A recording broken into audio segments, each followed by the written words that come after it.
Question 13 देखते हैं.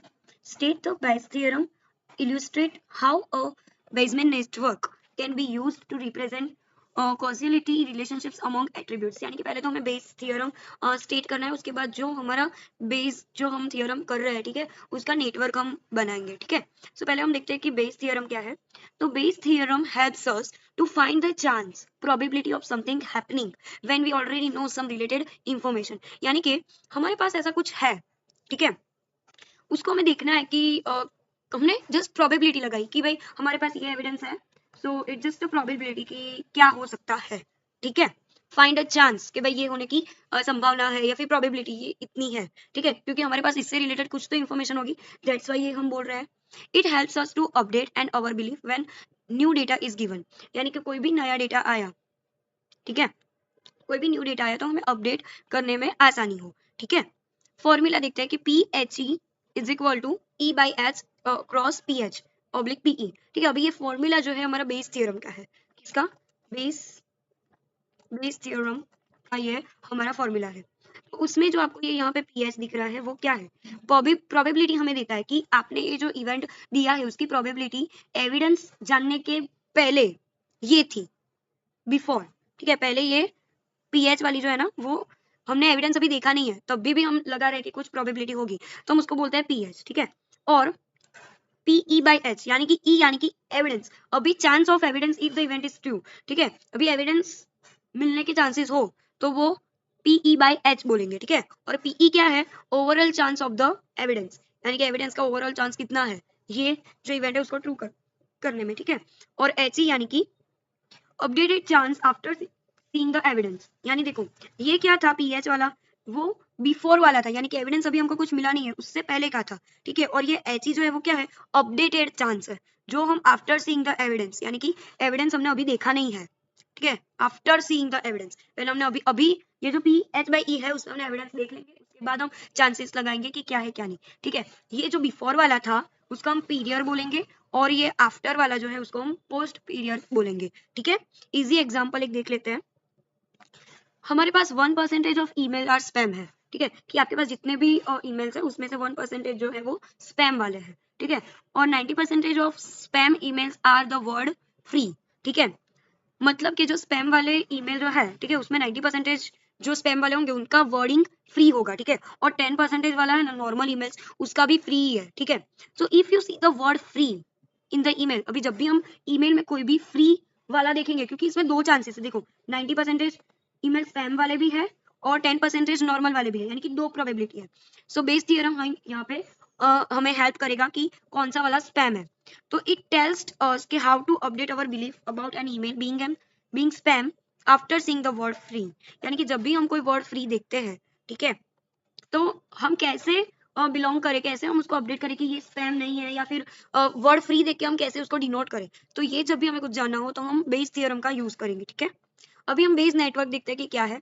बेसन network is a diagram that shows how different things are related by causes और effect. यानी कि कोई भी ऐसा कोई ग्राफ है, ठीक है, ठीक है, ये बेसन नेटवर्क क्या है? एक ग्राफ है जिसमें हमें डिफरेंट डिफरेंट थिंग्स सबको बताई जाती है.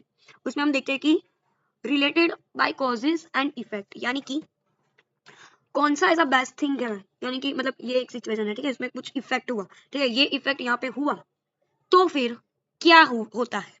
ठीक है, it uses arrows to show which event causes another event. यानी कि एक इवेंट पर कुछ इफेक्ट हुआ तो वो दूसरे इवेंट को कुछ इफेक्ट कर रहा है या नहीं कर रहा, वो हम एरोस से बताएंगे. ठीक है, it uses arrows to show which event causes another event. ठीक है, एग्जाम्पल देखते हैं कि रेन हुआ, ठीक है, तो ग्रास जो है वो गीली हो जाएगी. ठीक है, तो उसके लिए स्लिपरी रोड बन जाएगा. ठीक है, तो ये सारी कंडीशंस है. If it rains then grasses gets wet, तो ग्रासेस वेट हो जाएगी तो रोड बिकम स्लिपरी. यानी कि देखो ये जो इवेंट थी उसकी वजह से ये वाली जो मूवमेंट है वो इफेक्ट हुई. ठीक है, तो उसको ही हम बोलेंगे नेटवर्क. यानी कि एक सिचुएशन इफेक्ट हुई है तो उससे दूसरी इवेंट भी इफेक्ट होती है, तो ये पूरा नेटवर्क बनता है एक चीजों से. तो उसको हम बोलेंगे एरो सोर्स. क्या बताया? कैजुअल रिलेशनशिप हमको बताती है.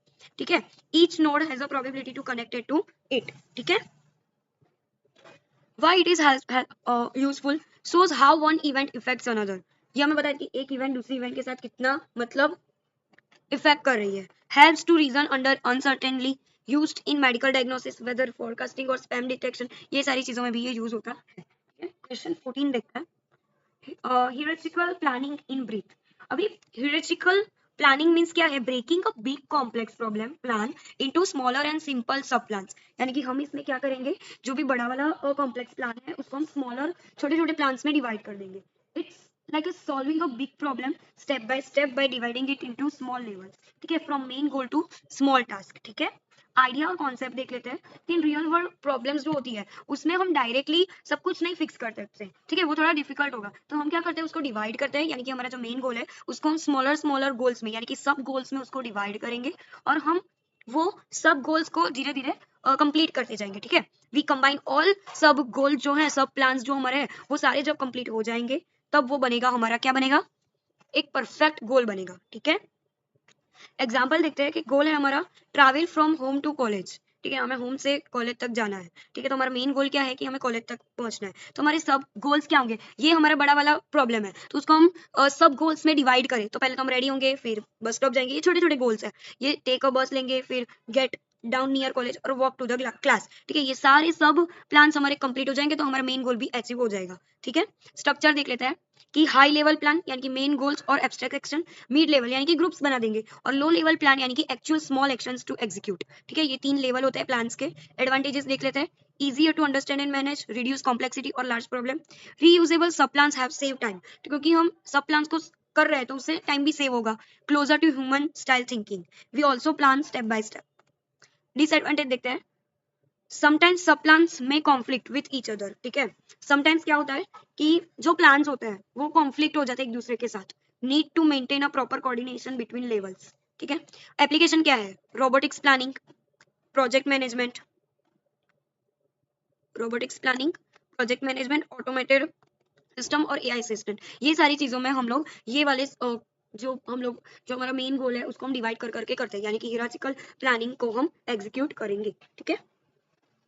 अभी नेक्स्ट देते हैं, explain syntax semantic analysis phases of natural language processing, यानी कि देखो अभी नेचुरल लैंग्वेज प्रोसेसिंग है एनएलपी, नेचुरल लैंग्वेज प्रोसेसिंग, ठीक है, तो natural language is a branch of artificial intelligence, ठीक है, आर्टिफिशियल इंटेलिजेंस का एक ब्रांच है एनएलपी, ठीक है, जो हमें हेल्प करता है कंप्यूटर्स को अंडरस्टैंड करने के लिए, इंटरप्ट करने के लिए और जनरेट ह्यूमन लैंग्वेज, ठीक है, ये सारी चीजें करने में हमें ये एनएलपी जो है वो हेल्प करता है, जैसे कि हम सीरी है, जो हमारी जो लैंग्वेज है वो सुनता है और उस पर एग्जीक्यूट करता है, ठीक है। ओके, तो it works in a different phases, two important one syntax analysis और सिमेंटिक एनालिसिस, और जो होता है वो बहुत ही इंपॉर्टेंट होता है, ठीक है। सो ये दो डिफरेंट इंपॉर्टेंट वंस हैं जो नेचुरल लैंग्वेज प्रोसेसिंग को हम यूज करते हैं उसमें। तो फर्स्ट हम देखते हैं सिंटैक्स एनालिसिस, जिसमें पार्सिंग होती है, ठीक है, यानी कि सिंटैक्स एनालिसिस में checking the grammar and structure of the sentence, यानी कि हमारे पास कोई भी सेंटेंस है, ठीक है, तो उसको हम क्या करेंगे, उसके सिंटैक्स, उसके स्ट्रक्चर, उसके ग्रामर को हम चेक करेंगे, जिससे हमारा जो सिंटैक्स है वो कंप्लीट हो जाए, ठीक है। It make sure that the sentence is grammatically correct होना चाहिए, जिसका हमें ध्यान रखना है according to the rules of the language, ठीक है, इंग्लिश ग्रामर के अकॉर्डिंग। फिर मेन वर्क देखते हैं, it analyses the order of words and the relationships, हम एनालाइज करेंगे कि जो हम वर्ड्स लिख रहे हैं, ठीक है, वो एक ऑर्डर में है या नहीं, उसके रिलेशनशिप्स अच्छे हैं या नहीं।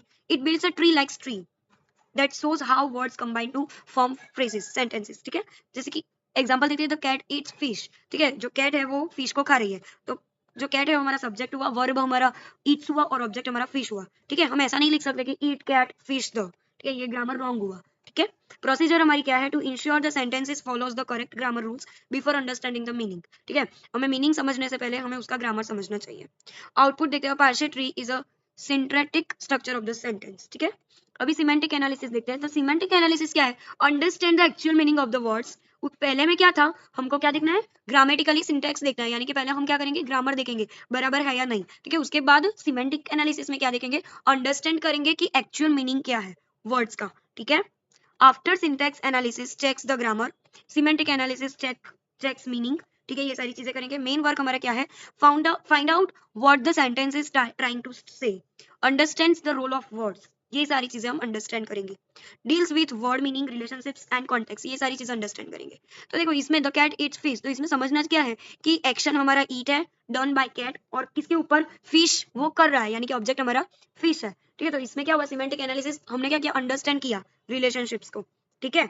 Grammar is correct but meaning is wrong, ठीक है।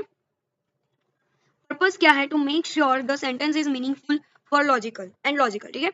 और सिमेंटिक रिप्रेजेंटेशन देखते हैं कि जो भी लॉजिकल फॉर्म होता है, ठीक है, उसको ही हम बोलेंगे कि ये हमने सिमेंटिक रिप्रेजेंटेशन किया वो, ठीक है। ये थोड़ा बहुत आप सिमेंटिक, सिंटेक्स और सिमेंटिक में ये थोड़ा बहुत डिफरेंस देख लेना कि सिंटेक्स में हम ग्रामर देखते हैं, चेक करते हैं ग्रामेटिकली करेक्ट है या नहीं, और सिमेंटिक में हम क्या देखते हैं, मीनिंग और लॉजिक देखते हैं, यानी कि सेंटेंस बराबर है या नहीं वो, ठीक है।